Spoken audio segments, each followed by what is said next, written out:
Olá, eu sou a Manola, seja bem-vindo a um novo episódio do podcast Que Não Sai Daqui. Hoje eu estou com um convidado muito especial, o João Diniz, empresário artístico, um dos fundadores da Primeira Linha, português, mas com alma de carioca, né? Tá sempre por aqui. Obrigada por ter vindo, João. Imagina, obrigado você pelo convite.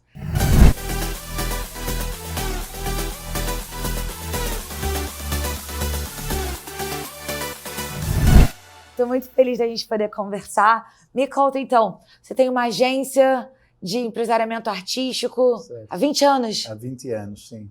Foi algo que surgiu meio organicamente. Eu comecei por fazer umas festas assim descomprometidas com os amigos. Já era músico? DJ. DJ? Sempre. Foi essa a minha primeira... o meu primeiro contacto mais profissional com a música. De algum estilo específico? No início era até mais música eletrónica, porque a minha irmã também é DJ e foi ela que me passou o bichinho, digamos assim, de querer conhecer e experimentar. Eu adoro eletrónica. Só que depois, como eu acabei tendo uma bagagem de vários tipos de música ao longo da parte que eu fui crescendo, né? Desde criança até pré-adolescente, jovem, e eu sempre gostei muito de música brasileira, porque os meus pais ouviam muito lá em casa, sempre gostei de reggae. Então eu senti que aquilo que melhor me poderia descrever era ser um pouquinho de tudo. Então, eclético. Então os meus sets, que é assim que a gente se refere, são muito ecléticos. É um freestyle, é um pouco de tudo.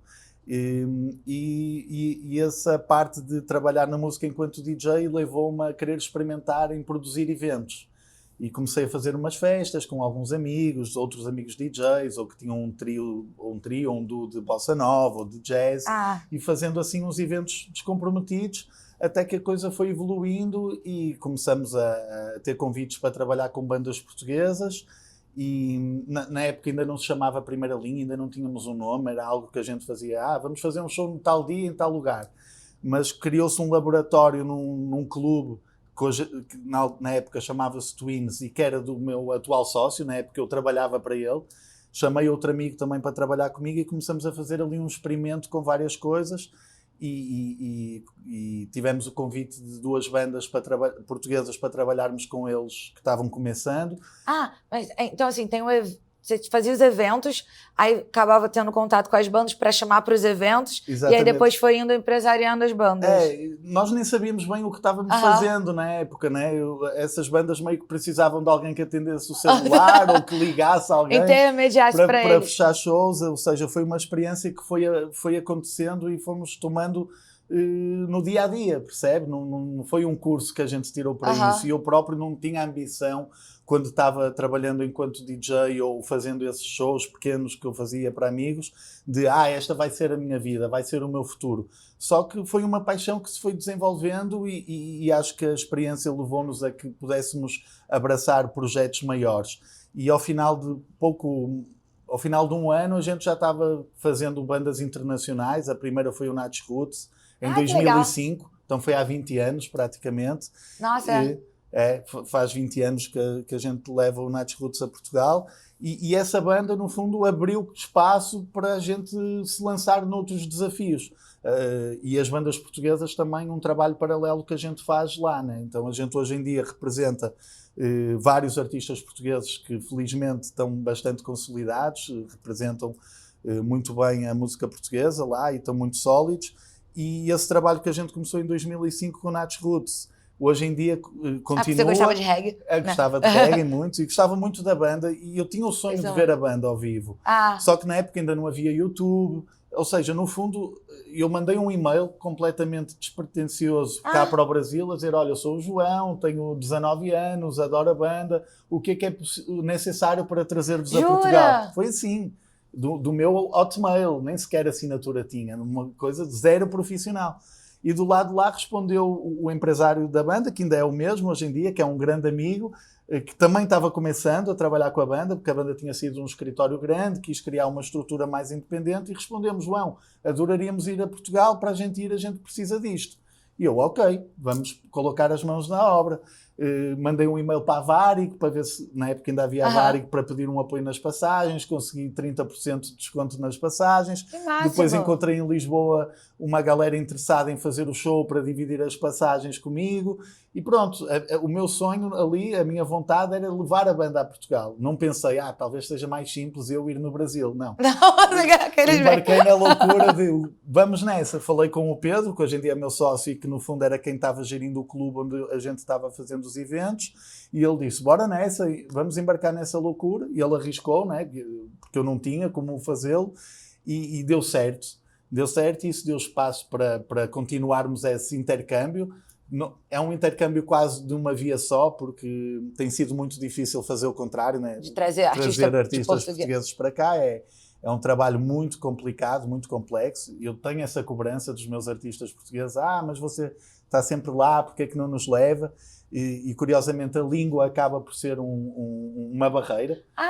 Mas funciona mesmo? Eu acho que assim, hoje em dia, e eu estava falando isso para você há pouco, eu já tenho mecanismos de defesa que permitem que vocês me compreendam melhor, né? Eu falo mais devagar, abro as vogais, já aplico o gerúndio, aquelas palavras que eu sei que, por exemplo, não vou perguntar a um garçom onde é que é a casa de banho, já pergunto onde é o banheiro, né? Verdade. Esses detalhes fazem diferença. Então imagina a música cantada, né, que acaba sendo mais rápida.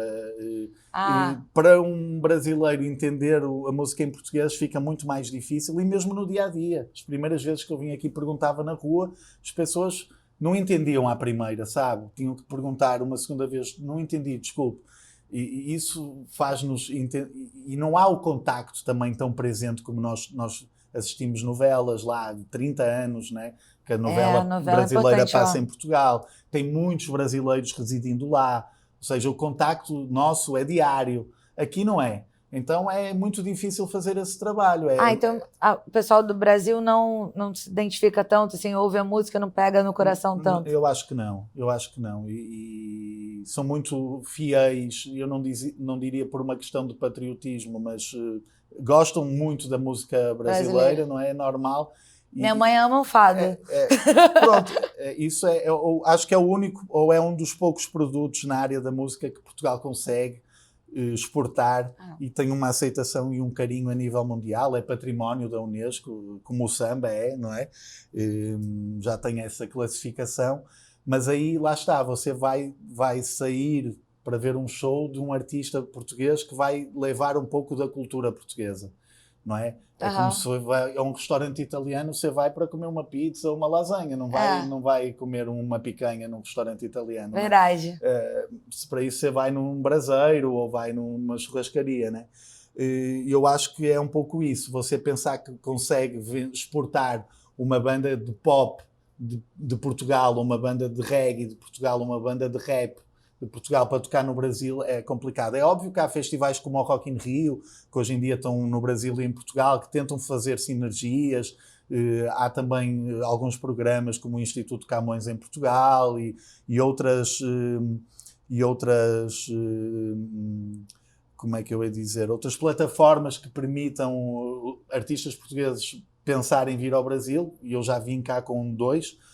O Tiago Nacarato, que foi um artista que eu trabalhei no passado. Ele é ótimo. A gente fez um trabalho de introdução do artista aqui em Portugal, inclusive com o Lobato, da Namoral. Foi com ele que nós lançamos o Tiago aqui, que lá está. Mas o Tiago também vem num contexto muito próprio, porque é filho de brasileiros, explode num programa de TV que é o The Voice em Portugal, cantando uma música do Vinícius e do Tom. Então eu acho que isso viralizou aqui no Brasil, sabe? Então era algo que nós sabíamos, porque temos acesso à informação, né? De quem está assistindo os vídeos, de onde é, a faixa etária, né? Desse back-office das plataformas que nós temos acesso, e sabíamos que era algo que podia dar certo. O outro foi os 4:30, que é uma banda portuguesa que tinha essa vontade de tocar no Brasil. Era um sonho antigo e eles em Portugal estão muito sólidos, e viemos cá o ano passado, fizemos um show no Rio, em São Paulo, foi bastante interessante, a banda amou, mas no fundo é algo que a banda fez esta vez e dificilmente repetirá, porque as passagens que envolve, a logística é muito pesado, não é? Então, o trabalho de fazer os artistas brasileiros na Europa acaba por ser mais simples, porque há um público, você sente que em determinadas cidades, também não há em qualquer lugar, vou agora fazer um show em Oslo ou em Estocolmo. Também não é assim, né? Você tem que mapear onde é que faz sentido. Eu sou cantora também, né? Aí Sim. sempre me falam que é muito legal pensar em fazer show na Europa, que tem essa demanda de brasileiro com a música brasileira e que também dá, tipo, tem mais... Eles falam que, não sei se é verdade, mas que tem mais espaço para shows, assim, tipo, principalmente para artistas menores, Sim. ou não? Sim, eu acho que depende. Há todo um contexto, todo um momento e todo um posicionamento. Eu outro dia estava a ter uma conversa com um amigo brasileiro que vive em Portugal e que está a tentar a carreira dele lá. E eu acho que às vezes é mais complexo e difícil um artista que não é conhecido e que está em Portugal e que quer fazer uma carreira lá ser aceito como um artista internacional. Porque de certa forma é visto como alguém que está a viver no país, que está a tentar a sorte, digamos assim, mas que ao tentar essa sorte e para se manter tem que fazer coisas menores, às vezes tocar na rua ou tocar em bares. Entendi. E depois a dificuldade de dar esse salto é maior, porque acaba por ficar um pouco conotado de é um artista de bares. Por isso o pessoal fala, vou fazer uma turnê na Europa, que fica uma coisa pontual. Mas é óbvio que há espaço para tudo, deve ser pensado, projetado e posicionado da forma certa, não é? Porque você também colocar um artista a tocar num lugar e não dar ninguém não é bom para o artista, não é bom para o espaço, não é bom para você, não motiva nenhuma das partes. Hoje em dia a primeira linha trabalha com artistas, desde o Alceu Valença, ao Nat Roots, ao Marcelo D2, a Baiana System, também artistas que estão começando, como o JP, não sei se você conhece, ganhou 3 Grammys latinos no ano passado, nas 3 nomeações que teve, e a gente começou a falar com o JP e ele ainda nem fazia shows praticamente no Brasil, sabe? Ou seja, o facto de eu vir aqui com bastante frequência, ter esse espírito de DJ, leva-me a que esteja à procura, sempre antenado do que é que pode vir a acontecer. Outros artistas novos que a gente está levando por exemplo, a Agnès Nunes, a Mari Frois, que são artistas, pronto, não são novos, que não apareceram ontem, mas que ainda estão, no fundo, no começo da carreira. O Febre 90, que é uma banda, Febre 90S, que é um grupo de rap mais alternativo, que pouca gente há de conhecer porque não é mainstream, é uma coisa de nicho, mas que já tem uma força sólida. E estou levando eles agora em abril, já esgotamos Porto e Lisboa e abrimos um segundo show. E estamos sempre potenciando e pensando em novos artistas. Por exemplo, a Kel Smith, também que trabalha com o Lobato, está com um projeto interessante da Gal Costa, da gente tentar levar isso para alguns teatros, clubes de jazz. Vai ser o máximo. Ou seja, o exercício é sempre entender onde é que o determinado artista vai caber. Não é por você estar começando e ser pequeno que não vai ter um espaço, vai ter. Só que o objetivo é sempre colocar num espaço onde à escala funcione, esgote e nos leva a pensar o próximo passo. É um trabalho de formiguinha, ano após ano, sabe? Deixa eu tentar entender. Quando você fala do Alceu Valença, Baiana System, Nat Roots, então vocês fazem um trabalho junto com os empresários dele para pensar na Europa. É diferente de outros artistas que vocês pensam no 360 da carreira deles. No fundo, os artistas portugueses, nós acabamos por representá-los para o mundo, não é? É como se fosse a agência-mãe, né? Depois a gente pode ter parceiros no Brasil, no Japão, em Itália, que nos vão ajudar, normalmente na parte mais comercial e também de entrar nesse mercado. Sim. E depois temos o caso do trabalho que a gente faz, que é o contrário, não é? O artista, no fundo, é representado por um empresário no Brasil, que o representa para o mundo inteiro, e a gente é um parceiro na Europa. Nós costumamos dizer que o nosso objetivo é ser uma extensão do escritório na Europa. Entende? Não é só cuidar da parte dos shows, é pensar em possíveis parcerias artísticas, trabalhar em conjunto com a nossa assessoria de imprensa para arrumar entrevistas e espaço nas mídias de lá, ir nas rádios mostrar as músicas deles. Então, no fundo, é um trabalho em equipe e diário. a gente monta uma turnê, vamos imaginar para daqui a um ano, a gente trabalha diariamente para que essa turnê aconteça. Óbvio que não é necessariamente todos os dias, mas é um trabalho que, olha, vamos anunciar hoje os shows. Desde o momento em que a gente anuncia o show, até que o show acontece, há sempre coisas a acontecer. Aliás, até antes de anunciar, porque primeiro a gente tem que negociar, tem que entender quantas pessoas viajando, quantos quartos de hotel para aquela comitiva, para estudar a viabilidade do negócio. Nas primeiras vezes, e eu acho que isto depende da visão de cada um, mas a minha é esta, o objetivo principal não é o financeiro, é testar, é levar o artista. Fortalecer a marca dele. Fortalecer a marca e entender a dimensão, o espaço no mercado. Eu costumo dizer que há 3 componentes essenciais neste mercado, que é o artístico, o humano e o financeiro. Artístico, humano e financeiro. Para mim, as principais são o artístico e o humano. Por muito bom explica o que é cada um. Que seja o artista, se do lado humano ele não for uma pessoa boa de trabalhar, não for uma pessoa que está junto com você para ouvir a sua opinião e tentar moldar-se também em relação à opinião dos outros, porque às vezes o artista tem a sua opinião, é fechado e vê as coisas de uma só forma. E não quer dizer troca. Que essa é a melhor forma, não há uma troca, não é? E eu acho que se um empresário não tiver a abertura, a liberdade e até a força de chegar a um artista e ser capaz de mudar a opinião dele, não é um empresário, é um secretário. Né? E o artista, tudo bem, pode preferir ter um secretário, porque ele está tão convicto das suas ideias que... E podem estar certas, há artistas que têm essa capacidade. Alguns artistas que eu trabalho, que são, não diria empresários deles próprios, mas juntamente connosco, fazem um trabalho ótimo, somam a essa matemática. Mas há outros que necessitam desse suporte, né? E então é importante você ter esse espaço para poder mudar a opinião, conseguir... olha, e se vis desta forma, se a gente fizer assim, não poderá ser mais interessante? Então a gente tenta, junto com a equipe do Brasil, pensar a melhor fórmula para fazer a parada acontecer. Então o lado artístico é a primeira parte, né? É aquilo que nos atrai, é o cartão de visita. A diferencial a mim, enquanto programador ou curador, é o que me leva, uau, há aqui qualquer coisa, deixa-me pesquisar. E aí você entra no Instagram dele e vai ver, e entende, e vai ver uns vídeos e começa a viajar no mundo do artista. Depois você vai conhecer a pessoa e você vê, não, além de ser um artista ótimo, é um cara legal, que motiva a sua equipa, que é grato. Tudo isso é combustível para você também. É muito importante, né? Você trabalhar com um artista que não é grato, que não reconhece o seu valor, que não reconhece o seu talento, é só business. E tudo bem. Há espaço para todo o tipo de empresários e todo o tipo de artistas. Para mim e para nós, primeira linha, o lado humano é essencial. Por muito bom que seja o artista, se depois for uma pessoa que não acrescenta...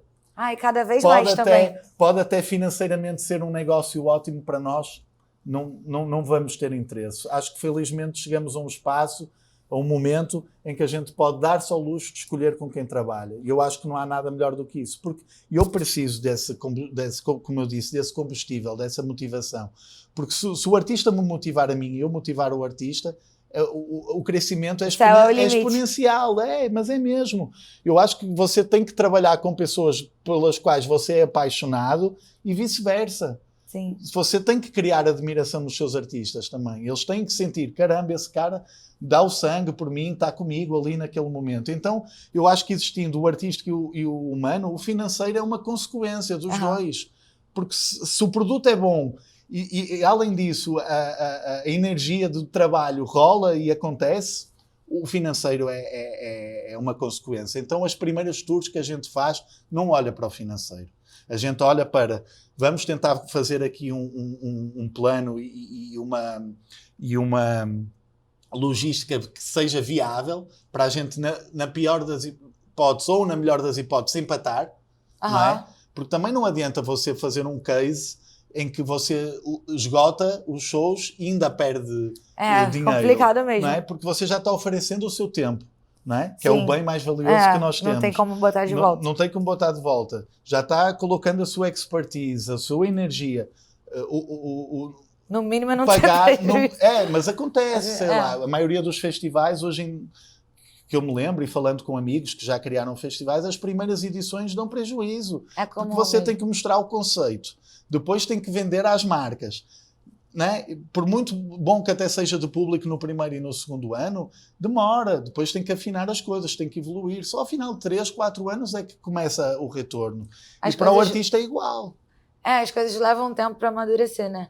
Voltando um pouquinho no que você falou disso do artista e do humano, você falou em relação a trabalhar com o artista, mas eu sinto que também o financeiro vem como consequência, porque cada vez mais o público vê isso também. Antigamente tinha um distanciamento do artista, que você não reparava muito no humano, você só via o artístico e se apaixonava pelaquela persona. Sim. Mas agora com redes sociais está todo mundo muito mais próximo, que se a pessoa também for uma pessoa ruim, aparece, o pessoal não deixa passar, então isso é importante mais ainda. Não, e há essa cultura do cancelamento hoje em dia também, não é? Que eu acho que aqui no Brasil até bem maior do que, por exemplo, comparado com Portugal. Acho que vocês são muito apaixonados em tudo, na política, na internet, no futebol, e eu acho isso lindo também, sei lá, é a vossa cultura.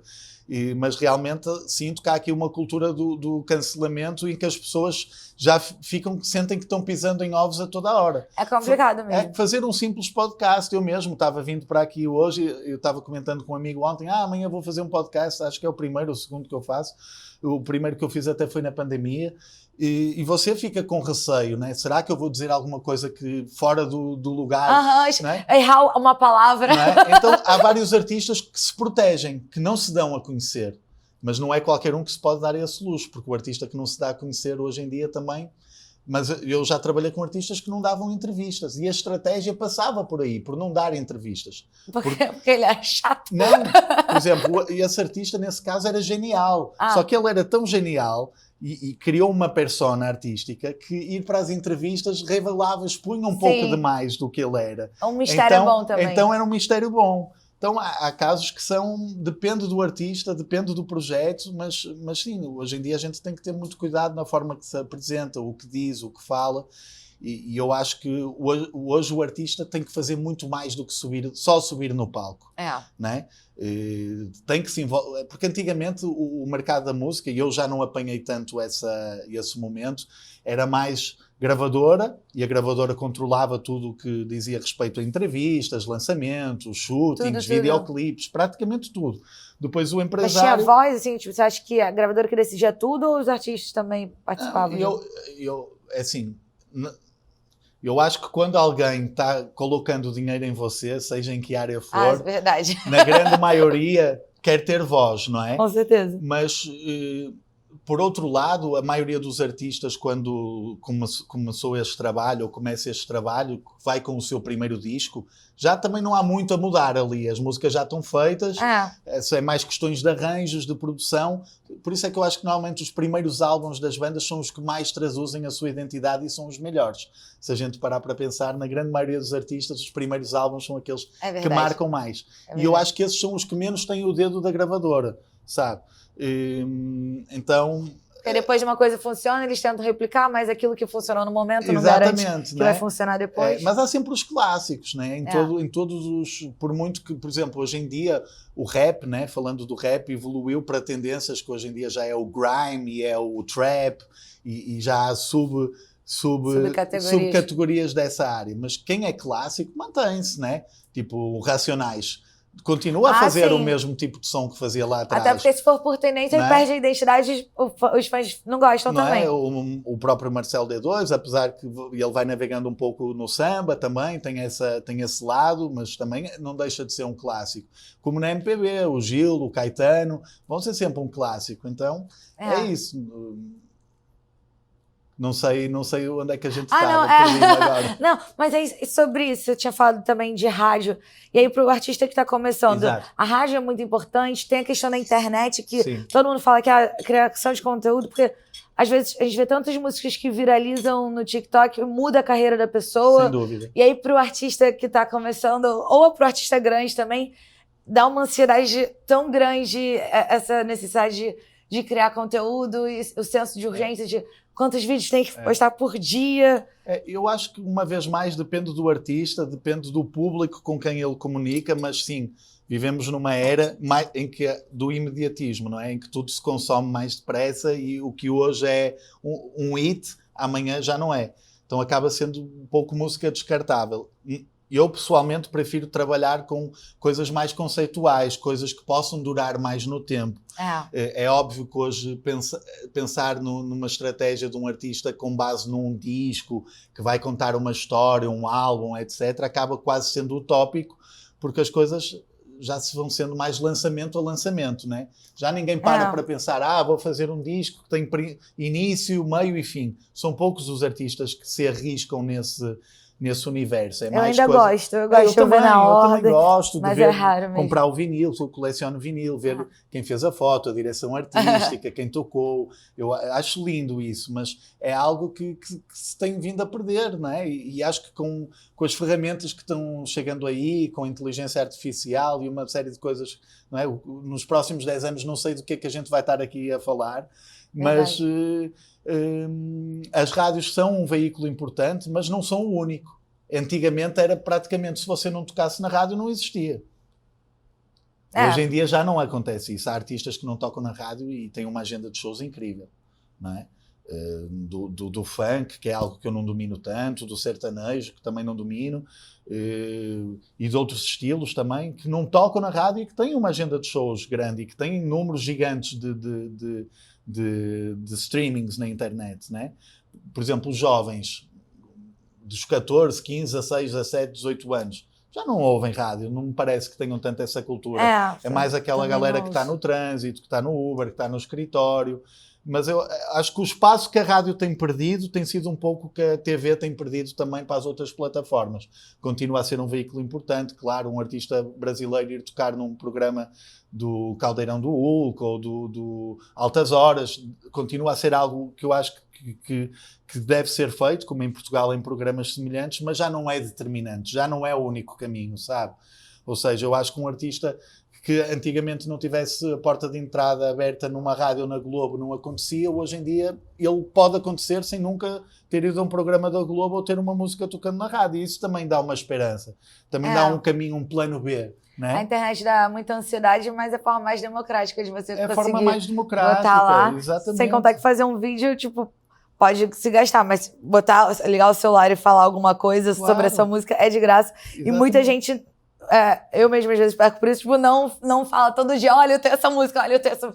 No TikTok a gente vê muito uma trend que eu gosto muito, que é mostrando minha arte todo dia até viralizar. E acaba que viraliza, sabe? E eu acho que os artistas, principalmente que estão começando, os artistas que estão começando, eles deixam essa ansiedade de quebrar, sendo que a gente tem a oportunidade única de realmente mostrar todo dia, e se a gente não defender o nosso, né? Quem que vai defender? É assim, é óbvio. Se é uma pessoa que quer realmente fazer carreira na área da arte, da música, do entretenimento, tem que mostrar o seu produto. Eu acho que não é de qualquer forma, né?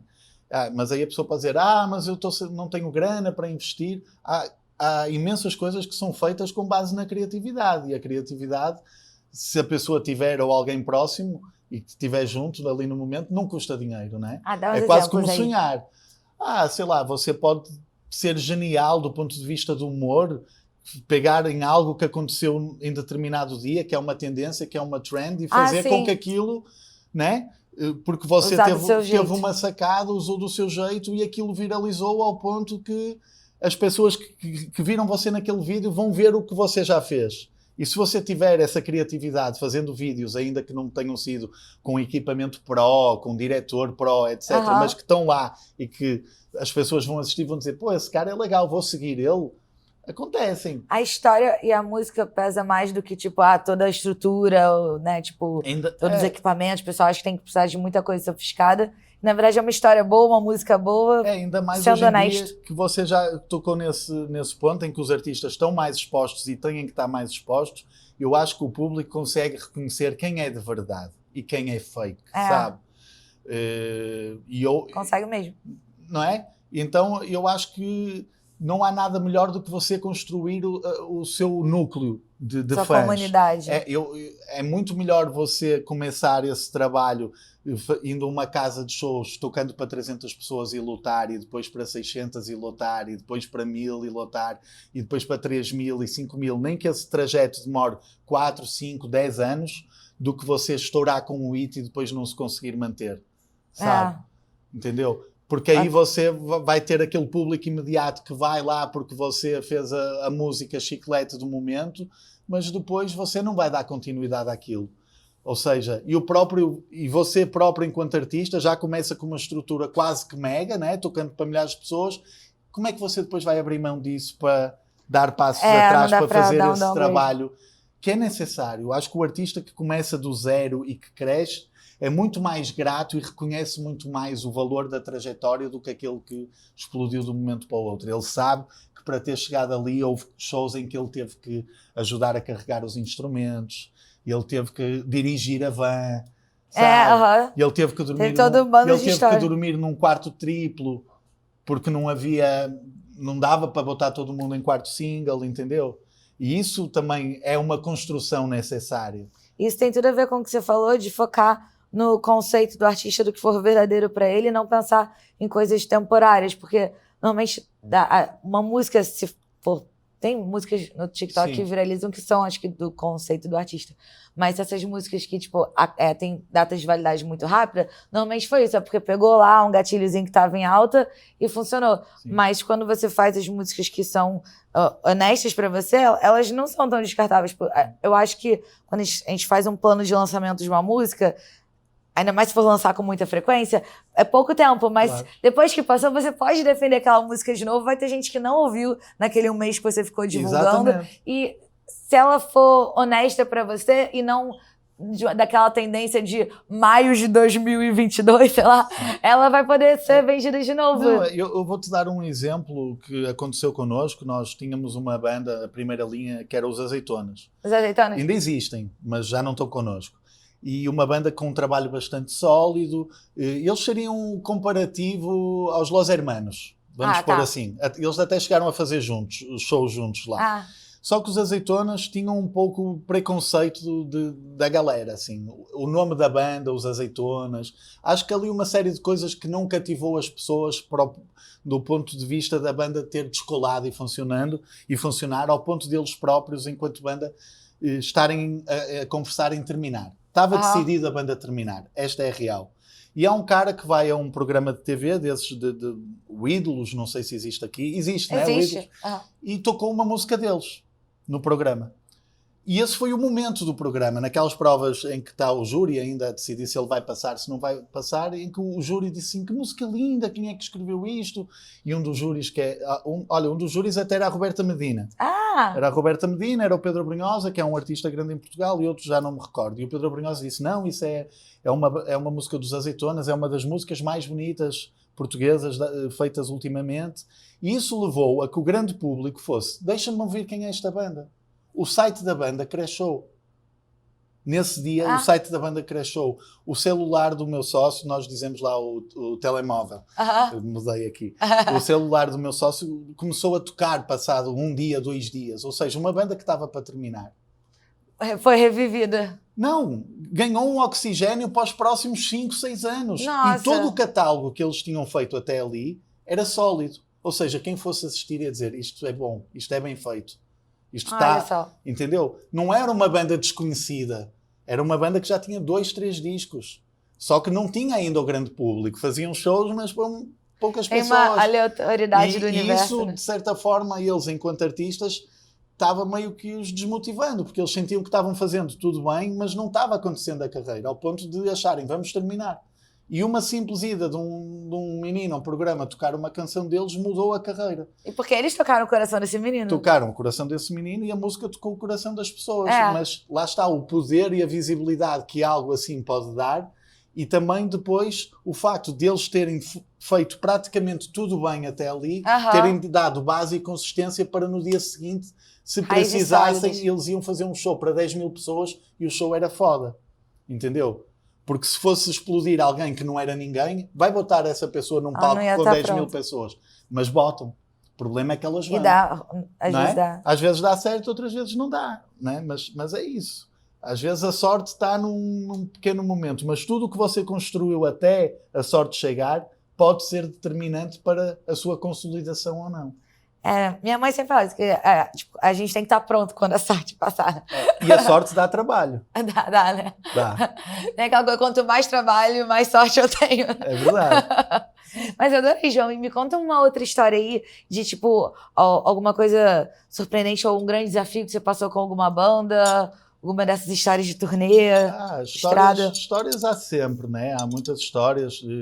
Eu acho que, acima de tudo, o nosso trabalho é tentar sempre adequar-nos ao artista da melhor forma. Não é? Ainda agora fizemos uma turnê há 2 meses atrás com o Alceu Valença e a Orquestra Ouro Preto. Foi demais, né? Estávamos 35 pessoas na estrada. É muita gente, né? Você tem que programar... 35 pessoas na estrada, tipo, como é que é? Um ônibus com todo mundo? Não, depende. Quando dá para ser ônibus, é ônibus, mas a maioria dos shows foram feitos entre avião. Tá, porque nós fizemos, na verdade, a gente fez 7 shows, começou em Londres e a gente viajou de trem de Londres para Paris e de trem de Londres para Amsterdã, que o show foi em Utrecht.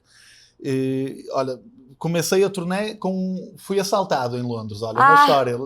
Esta é uma história. Você está a começar uma turnê, hoje em dia... Sai do Rio para ser assaltado em Londres. Sai do Rio. Nunca fui assaltado no Rio de Janeiro e roubaram-me o celular do mesmo jeito que acontece aqui. Um cara de bicicleta tirou-me o celular. E eu, primeiro dia de pré-turnê, sem celular. E agora? Como é que vai ser? Os meus contactos? Tive logo que comprar um celular, tentar passar o máximo de contactos e lá me agilizei, mas... É um problema, né? Hoje em dia, então, você ficar sem uma ferramenta tão importante. Mas lá está, resolve-se. A gente consegue. O show não pode acabar, não pode parar. Mas o desafio de estar na estrada com um artista como o Alceu, com 79 anos, mas que ainda com uma energia que contagia quem está presente, mas todos esses detalhes, não podemos perder voos, as companhias aéreas com essas leis restritas de instrumentos não podem ir a bordo. Como é que faz para os instrumentos? Então, a gente tem que os despachar, a maioria deles, e os mais pequenos, a gente, por exemplo, um violino consegue levar a bordo.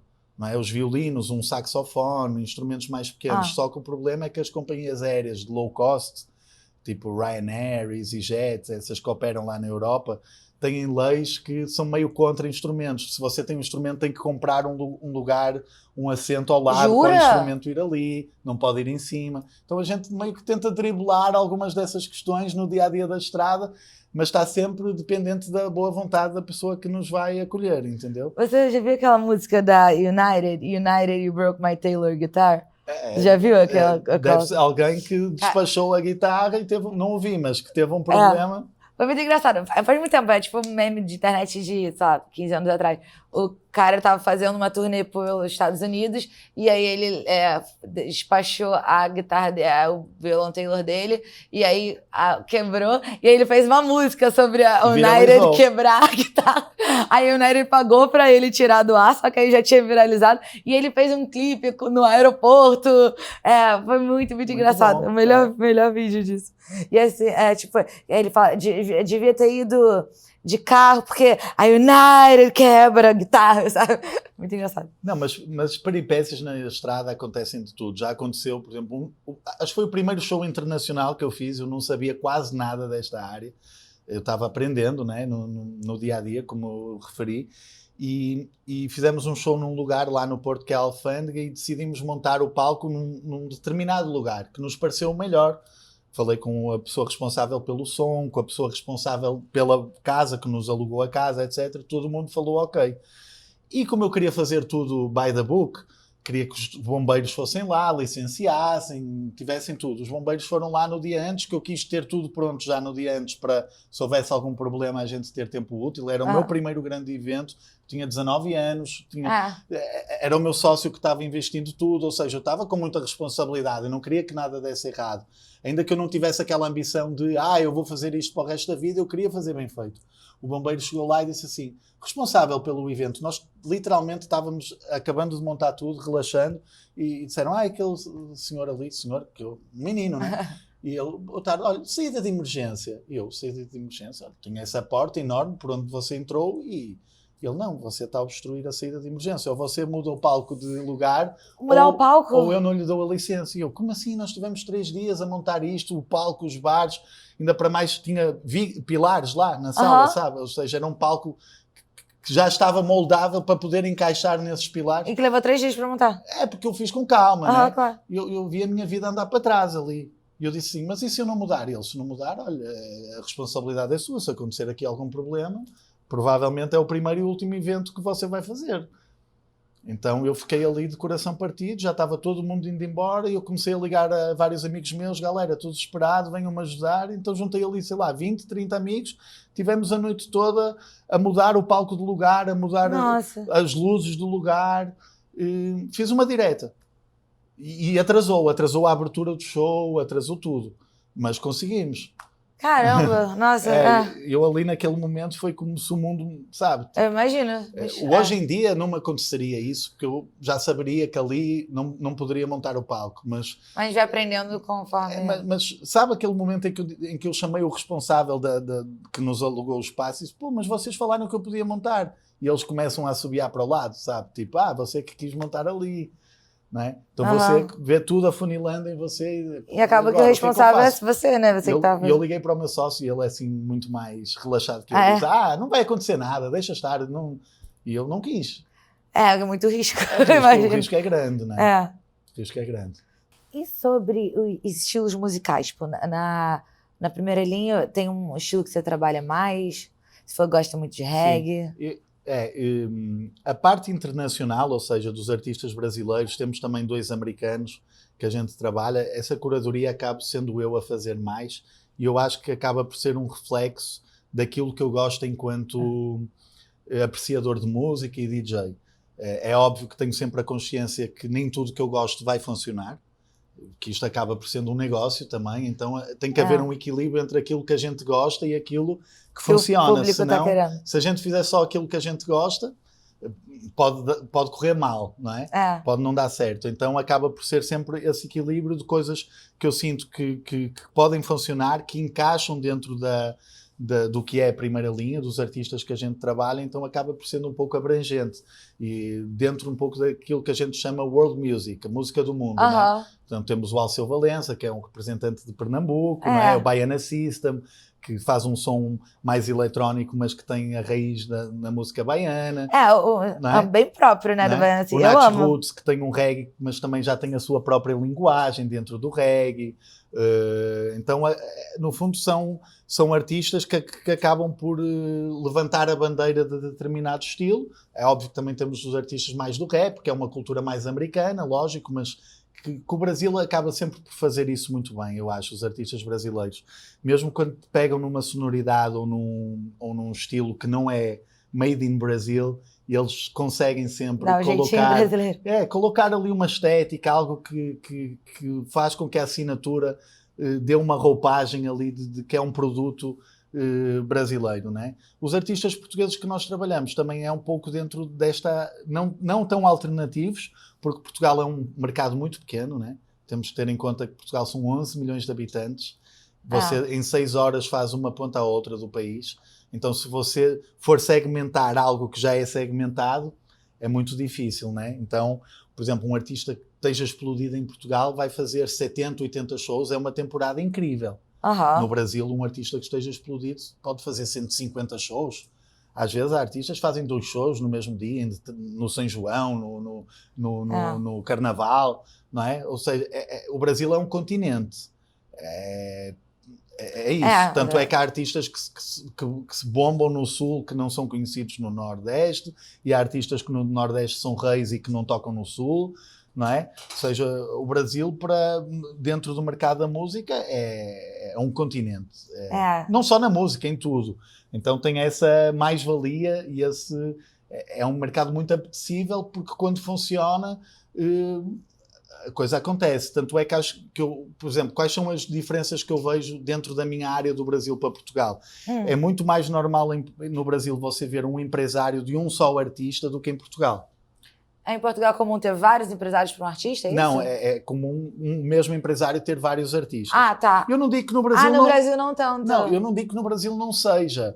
Mas acho que é mais normal você ver um empresário com um só artista, por exemplo, não é? Porque já ocupa todo o tempo. Já ocupa todo o tempo e já é um continente que você tem que dar resposta, praticamente. Em Portugal, se você tiver um artista só e se ele tiver um ano mau, pode ser ruim para o seu escritório, não conseguir pagar as contas, ou se o artista disser, eu agora quero ficar um ano aqui, vou tirar um ano de sabático e não quero fazer shows, sabe? Então, nós no nosso escritório temos 10 artistas portugueses, que já é um número relevante. Porque é isso, o próprio mercado obriga a que você tenha outras soluções, tenha outros artistas, porque não é um mercado tão grande, tão elástico, do ponto de vista de fazer business e concertos e outras ações como um país como o Brasil, não é? Eu perguntar isso. O Portugal, como país, eles estimula muito a cultura? Como é que é isso? Eu acho que Portugal está a viver um momento muito bom na música portuguesa, comparado com há 20 anos atrás. Acho que algumas medidas foram feitas e acho que também a internet ajuda a isso, obviamente, de fazer com que artistas hoje em dia tenham uma escala muito maior do que há uns anos atrás. Há uns anos atrás havia 5, 6 artistas que eram grandes nomes e depois havia, sei lá, mais 20 artistas que faziam alguns shows. Hoje em dia você já tem mais, sei lá, 100 artistas que já fazem shows e que os pode dividir em grandes artistas, médios artistas e artistas que estão começando. E hoje em dia tens artistas que fazem salas gigantes, o que seria impensável há uns anos atrás. Não é? Ou seja, eu acho que hoje em dia já é possível fazer festivais em Portugal só com artistas portugueses. E no Brasil isso acho que sempre foi uma realidade. Né? É verdade. Dá para pensar em vários. Dá para pensar em vários e se pensarmos há uns anos atrás também. Né? Sim. Isso tem a ver também com a escala, capacidade do que o artista consegue angariar de público. Se fala justamente isso para como alguns artistas brasileiros conseguem espaço fora, porque como tem muito número, né? Tipo, aqui a gente consegue mais números, é uma boa moeda de troca para negociar para questões internacionais, não é? Eu acho que é sempre um bom cartão de visita quanto mais visibilidade o artista tem, mas não quer dizer que o artista, tendo, sei lá, 4 milhões de ouvintes no Spotify e no Brasil, que vai fazer um show em Portugal e que vai dar certo. Não existe essa matemática. É verdade. Né? Depende do artista. Mas eu costumo dizer, quanto mais armas a gente tem para trabalhar, melhor. Não é? Um artista que ainda não é ninguém na sua cidade, ambicionar que vai a Portugal fazer um show e que vai dar certo, também é um pouco utópico.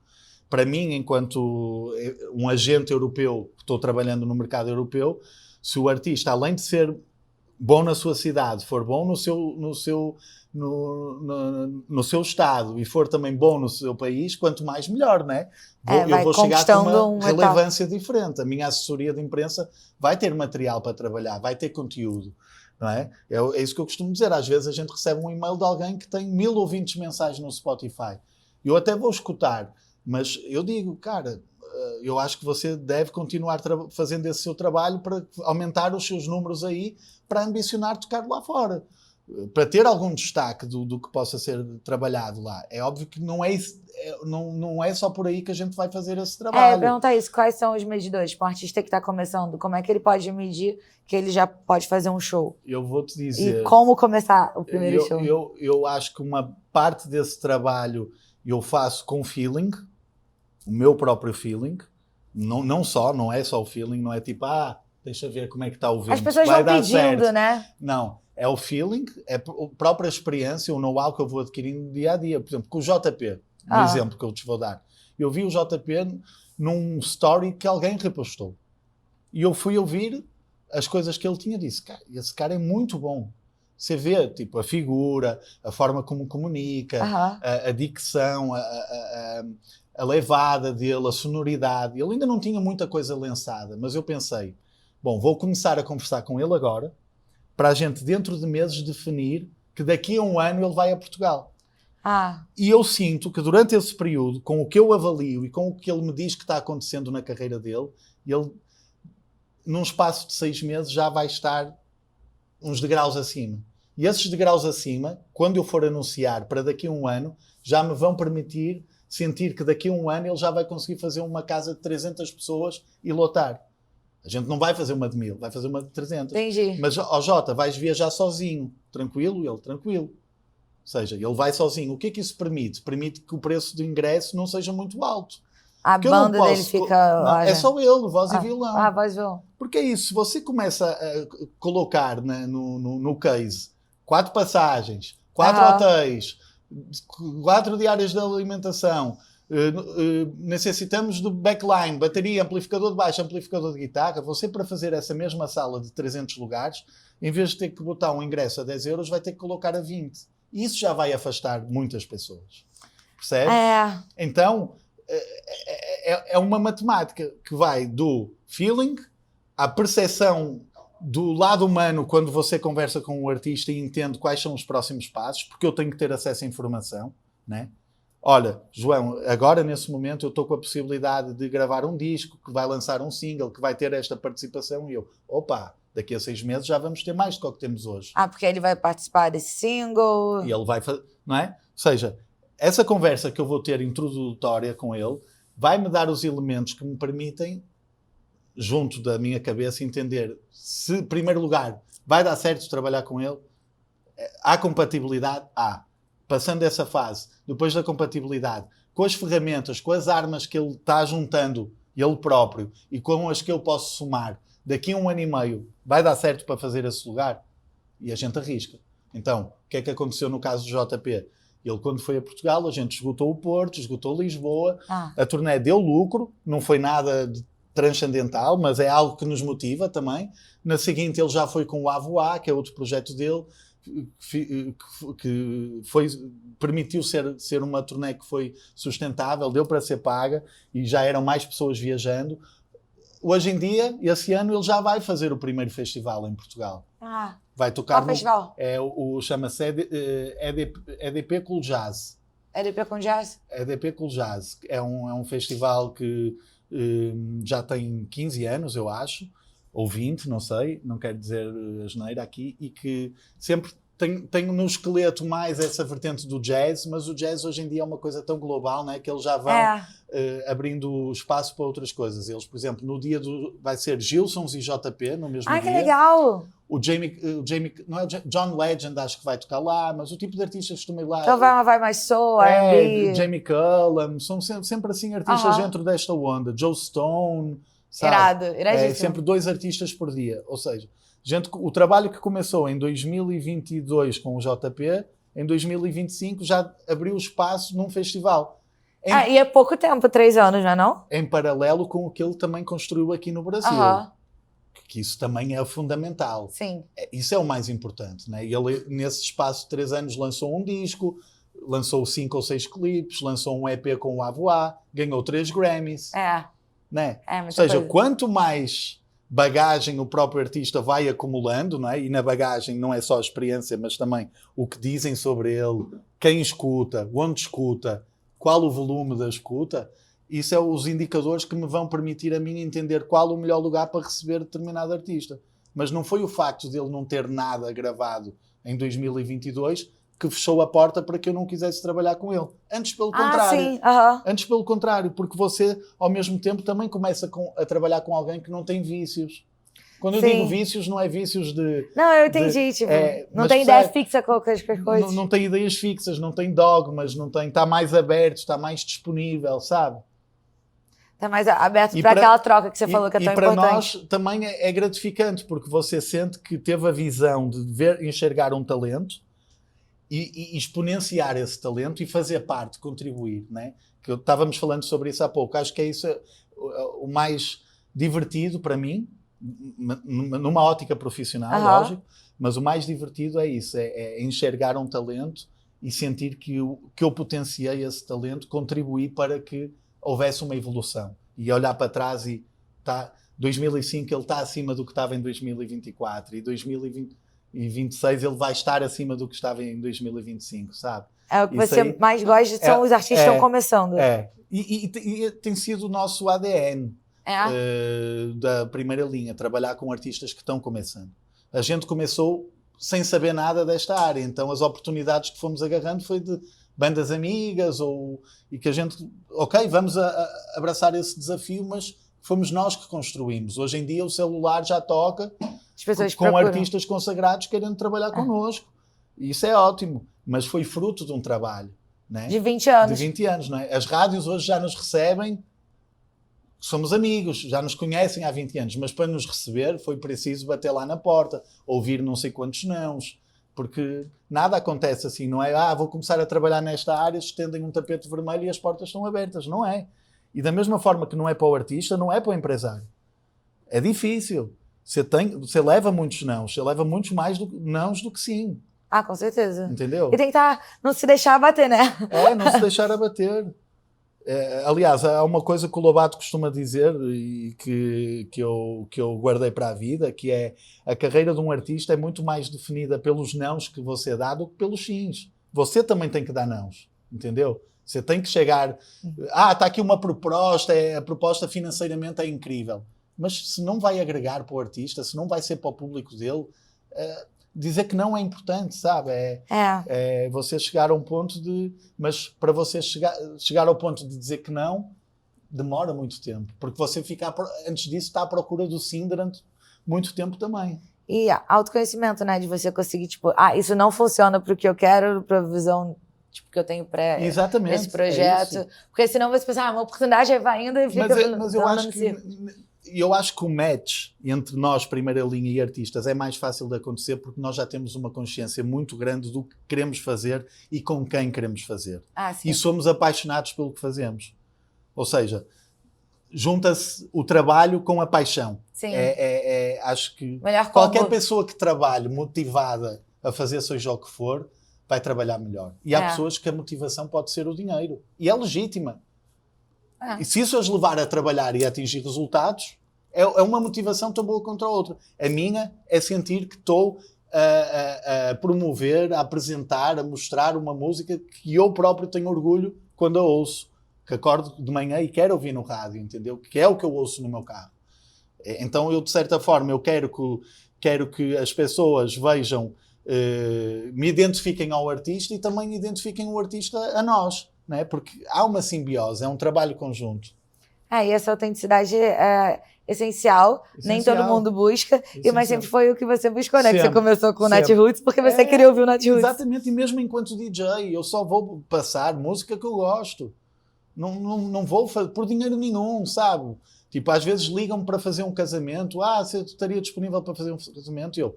Olha, eu até estou, mas o meu trabalho é este. Será que é isso que vocês estão procurando? É a noite mais importante das vossas vidas. Depois não vou ter as amigas da noiva enchendo o meu saco a dizer que querem ouvir determinada música, porque eu não vou... Nada contra, respeito, mas se eu não o faço, se não é algo que eu me identifico, que eu gosto, é um trabalho que eu vou fazer só pelo dinheiro. Não vou fazer, sabe? Então acho que quanto mais pessoas estiverem neste mercado com esta vibe, digamos assim, de trabalhar com coisas que são apaixonadas, que gostam, não fazem o outro perder tempo. Então, para mim, quando vem um projeto ter comigo que me diz assim, a gente viu o trabalho da primeira linha, gostava imenso de explorar a Europa e tal, eu digo assim, olha, vocês já têm números sólidos, já vi, eu conheço o vosso trabalho, sei que fazem muitos shows no Brasil, mas eu não sou o parceiro ideal para trabalhar, porque eu não sou apaixonado pelo vosso som. E eu digo isso sem querer causar qualquer tipo de mal-estar, não, é com respeito mesmo. Eu não vou perder o seu tempo, nem vou aceitar trabalhar com você só para você ficar estacionado aqui no meu catálogo. Não tem como defender uma coisa que eu não acredito. Enquanto empresário, ter artistas parados. No fundo, o sucesso dos nossos artistas reverbera em nós. É o nosso sucesso, não é? Então, para mim é importante trabalhar com artistas que estão continuamente a crescer artistas e parceiros, não é? Porque a gente não faz nada sozinho. E principalmente com os artistas do Brasil, a gente troca com os empresários e a equipe dos empresários nesse trabalho diário, não é? Que o artista é mais... Pode-se desenvolver uma amizade, obviamente, mas ali o dia-a-dia, campanhas, como é que a gente vai atacar isto? Este show está vendendo menos. Vamos fazer uma campanha para vender mais neste show. Vamos pensar numa ideia. Vamos colocar cartazes na rua, né? A gente tem que fazer esse trabalho diário, mapear o que é que está vendendo, o que é que não está vendendo. Eu tenho acesso todas as semanas aos shows dos nossos artistas, o que estão vendendo em cada lugar. Seja um show produzido por nós ou vendido. Porque eu não quero que o meu cliente também se dê mal. Né? Eu não quero vender um produto e depois o cliente dizer, pô, não deu certo. Sabe? Então eu preocupo-me também com esses shows. Sabe? Porque eu quero ter da mesma forma que eu quero trabalhar com o artista durante 10, 15, 20 anos, eu quero trabalhar com o contratante também 10, 15, 20 anos. E você tem artistão com você há 20 anos? O Nats Roots está connosco há 20 anos. Caramba. Curiosamente, do nosso catálogo de artistas, contando também os portugueses, é o que está há mais tempo. Iradíssimo.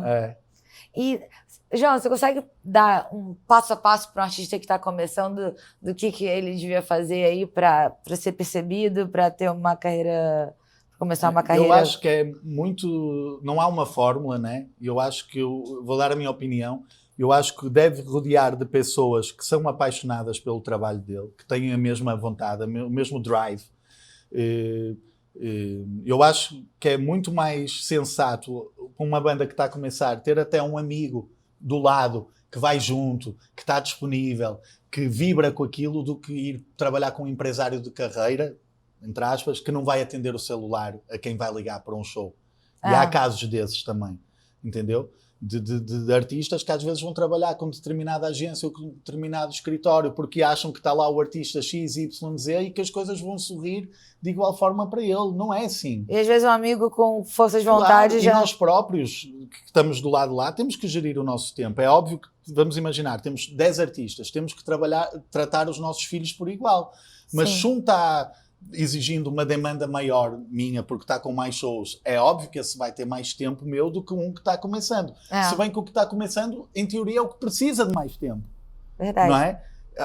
E este equilíbrio é muito difícil. Então eu acho que um artista que está começando deve tentar rodear-se de pessoas que são apaixonadas pelo som dele, que vibram junto, que essas pessoas possam também, a energia dessas pessoas contagiar outras pessoas, ao ponto desse fenómeno começar a acontecer localmente. E depois, a partir daí, é tentar ir profissionalizando à medida do possível, cada vez mais. Ou seja, o conteúdo que lançam para a internet, tentar gravar da melhor forma, tentar pensar as coisas, porque às vezes não é só o dinheiro que faz a diferença. Uma ideia vale... Quanto vale uma ideia? Não é? Quando você diz localmente, é tipo, ver lugares que ele possa tocar naquele lugar, bairro, um barzinho, uma coisa. A maioria das bandas que a gente conhece foi assim que surgiu. Os Rolling Stones foram para Londres tocar em bares, né? Até serem descobertos. Né? Então acho que não há nada como você provar primeiro o seu talento. É óbvio que é difícil, às vezes, ter espaço, mas se você conseguir encaixar... Tem uma turma de 30 amigos, 40, que você sabe que curtem o seu som porque ouviram na garagem de sua casa e estão lá, né? Todo mundo acaba tendo essa experiência. Pô, dá para tocar aí no seu lugar? Se vão lá, essas 30 pessoas vão e estão lá mais 20 aleatórias que até curtiram, é assim que os fenómenos começam, não é? Ou então gravando vídeos no YouTube. A Agnes Nunes foi assim que chegou a mim. Ela no seu pianinho, fazendo, não é? Linda, maravilhosa, com aquela afro, fazendo vídeos no YouTube. Foi assim que ela viralizou. Ou seja, não há uma fórmula, mas eu acho que acima de tudo você deve rodear de pessoas apaixonadas pelo seu trabalho, ou mais apaixonadas possíveis pelo seu trabalho. Foi assim que surgiu comigo, entendeu? Foi isso que me levou à conexão com a música. Foi estar junto com gente, sonhando junto. Exatamente. Eu não sou músico, não estou no ensaio, mas viver essa cultura de estar com a galera, crescer junto, acho que foi isso que foi alimentando e foi fazendo com que as coisas crescessem, sabe? Irado. Uma coisa que eu queria te perguntar. Você falou da quantidade de artistas que tem que administrar tudo junto. Como é que funciona a sua equipe para dar conta disso? Então, E todas essas áreas diferentes, né? Você falou comercial, marketing... Não, nós, na primeira linha, no dia-a-dia, somos 6 pessoas. 6 pessoas. Ainda que quem não saiba possa imaginar que sejam mais, não. Somos ali 6 no dia-a-dia. É óbvio que temos pessoas que contratamos fora. Parceiros. A comunicação, o design, a contabilidade, a assessoria de imprensa, né? Isso. Temos avanças fora do escritório, mas ali no dia-a-dia somos 6 pessoas trabalhando. E depois vamos dividindo entre a parte mais administrativa, né? Temos pessoas trabalhando mais essa área do jurídico ou dos contratos, da faturação, né? Passar os recibos, essas coisas. Depois temos uma pessoa que trata mais da parte financeira, no fundo, que é fazer a gestão dos mapas, né? dos artistas. Os mapas, né? do Excel. Sim. Não é? As planilhas. Das planilhas, do que entrou, do que saiu, do que foi gasto na estrada, no dia-a-dia. Depois temos a parte de venda de shows, mais comercial, que no fundo acaba por ser eu e o Pedro mais que fazemos. E depois temos a parte da gestão do artista, né? A gestão artística, do dia-a-dia do artista. Que essa é que acaba por consumir mais, né? Que seja procurar novas possibilidades, novas oportunidades de negócio. E aí, no caso dos portugueses, eu só estou trabalhando com um projeto neste momento, o meu sócio trabalha em quase todos, e para cada projeto tentamos sempre encontrar alguém que seja uma espécie de um assessor, que faz mais o trabalho do dia-a-dia, né? Aquele trabalho, e que no fundo nós acabamos por fazer a parte mais macro, não é? Nós orientamos, olha, amanhã faz isto, faz isto, faz isto. Olha, já trataste daquilo. É óbvio que é um trabalho em conjunto, mas a única forma...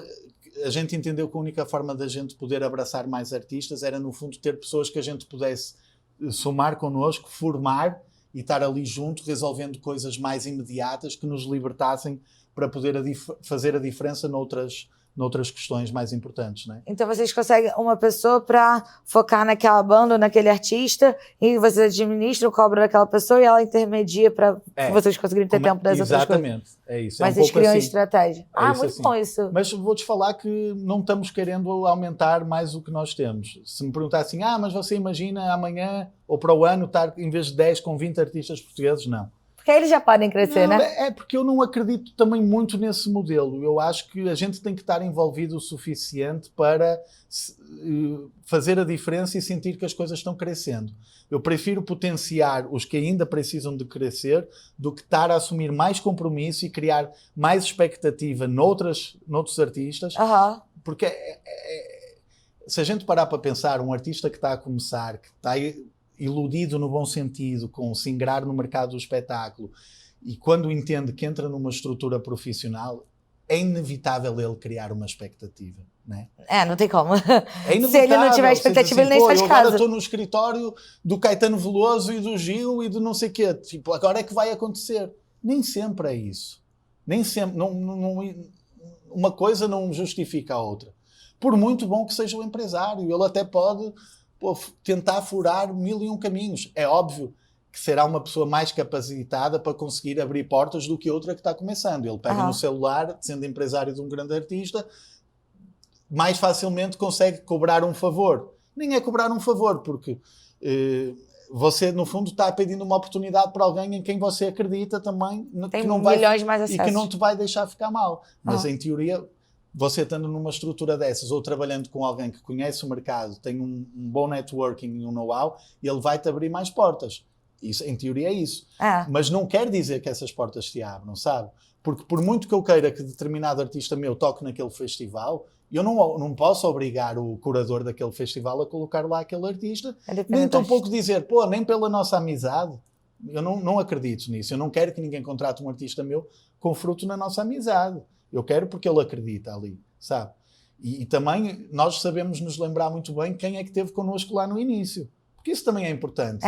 Você reconhecer o contratante que quando o artista ainda não era ninguém... Que acreditou nele junto com você. Não, eu acredito. E isso você estabelece com o tempo. Se você levar um contratante 10 artistas e desses 10 artistas todos deram certo, o índice de confiança que você conseguiu naquela pessoa é gigante. Então o 11º... ele quase que vai dizer de olhos fechados que sim. E você próprio não vai levar uma coisa que não vai dar certo porque não quer queimar o capital que você conseguiu construir ali. Claro. Entendeu? Então, isso demora anos a ser construído e essas portas podem se abrir com um telefonema. Mas nem sempre acontece. E tem que respeitar o tempo de processo de cada artista, Tem que respeitar, né? O tempo de processo de cada artista, sem dúvida. E como é que estão os seus planos aí para esse ano? Como é que estão os planos da primeira linha? Os planos para este ano. Olha, este ano eu estou voltando agora para Portugal para fazer uma turnê com o Lagoon.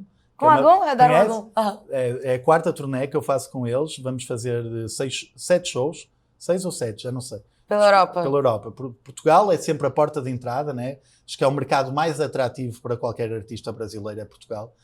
Porque falamos o mesmo idioma, faz sentido. porque tem cada vez mais brasileiro vivendo lá, então no fundo acaba por ser a âncora, né? É aquilo que leva o artista a ir tocar na Europa. E os outros shows é uma consequência. A gente, já que a banda está lá, aproveita e vamos semeando.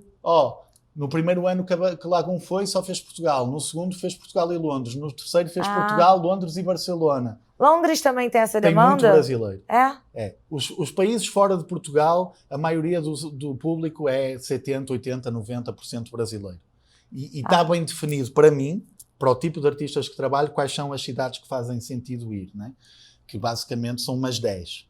E eu posso citar aqui para os mais curiosos. É o Porto, Lisboa, Dublin, Londres, Barcelona, Madrid, Amsterdã, Berlim, Zurique, Genebra.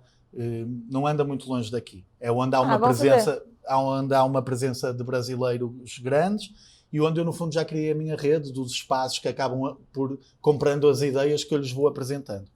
Então o Lagoon é a próxima banda, depois vai esse grupo de rap que eu te falei, o Febre 90S, que está sendo um fenómeno local, mas um fenómeno assim surpreendente. Da gente já abriu a segunda data. Depois vamos ter o JP em julho, vamos ter o Baiana System em setembro, Monobloco em novembro, a Agnes Nunes e a Mari Frois em outubro. O ano já está fechado. Ai, que maravilha! Muitas destas coisas eu ainda nem anunciei, mas não tem problema. E já estou pensando em 2026. Estou pensando o Alceu Valença, turnê dos 80 anos de carreira dele, o Nats Roots, que está fazendo a despedida agora. Eles, não sei se você está sabendo, a banda comunicou que... não sabia. Não, estou fazendo uma turnê de despedida, tocando em estádios. Uma turnê muito bonita e eles decidiram que chegou ao final deste ciclo e pronto, eu entendo, acho que é um bom momento para eles se despedirem dos fãs, estão num bom momento de carreira, são 30 anos quase de estrada, mas é um dos projetos que está em cima da mesa. Tem esse projeto também com a Kel Smith cantando o Gal Costa e uma série de coisas. A gente faz um planejamento com muita antecedência. Na Europa, eu sinto que no Brasil cada vez mais. Antigamente eu acho que era normal um festival anunciar para daqui a 3 meses e hoje em dia com essa cultura de festivais... tem que ser mais um ano antes. Que no fundo é uma coisa recente, né? Os festivais aqui, esse fenómeno é uma coisa recente, tem que ser com antecedência, mas lá também. Porque se você não marca com tempo, não vai conseguir as casas, não vai conseguir uma data boa. Então, esses são os projetos. E depois com as bandas portuguesas temos muita coisa acontecendo. Shows de arenas grandes, projetos especiais... Está tudo. Ai, que maravilha, João. Muita coisa boa por aí. Tem que ir lá em Portugal. Eu tenho ido com frequência, eu adoro Portugal. Pronto, aí eu já vou garantir meus shows lá também. Eu te passo a agenda. Oba! E, João, muito obrigada por compartilhar todas essas histórias com a gente, todos esses conselhos valiosos. Obrigado. Obrigadão mesmo. Amei a conversa. Também, foi ótimo. Deixa, por favor, seu Instagram fechado. Tá. Mas deixa, de repente, o site onde as pessoas podem saber mais desse cronograma aí. Quem quiser procurar um pouco mais sobre nós estamos no Instagram como primeiralinha.pt ou o site primeiralinha.pt, eu acho que é .pt também, www.primeiralinha.pt. O meu perfil é fechado, mas eu às vezes aceito pessoas. Brincar. Não tem nenhuma razão em especial. Eu até do próprio ponto de vista de DJ até devia ter o meu perfil aberto, mas sei lá, eu tento manter ali pessoas que eu conheço ou que estão mais na base do meu trabalho. Dá mais foco para as bandas. É que está fechado e eu não me enxergo como um artista, entendo? Então eu faço um trabalho com os artistas, eu somo junto deles. Fica naquela parte do mistério que você falou. Exatamente, o mistério. E se você chegou até aqui, se inscreve no canal que não saia daqui. Tem o nosso site também, www.quenãosaiadaqui.com.br, para você ver todos os episódios juntos. A gente também tá no Instagram, que não saia daqui, oficial. E o meu Instagram também é @soumanola. E semana que vem temos um novo episódio. Muito obrigada. Obrigada, João. Obrigado. Obrigada, João. Imagina.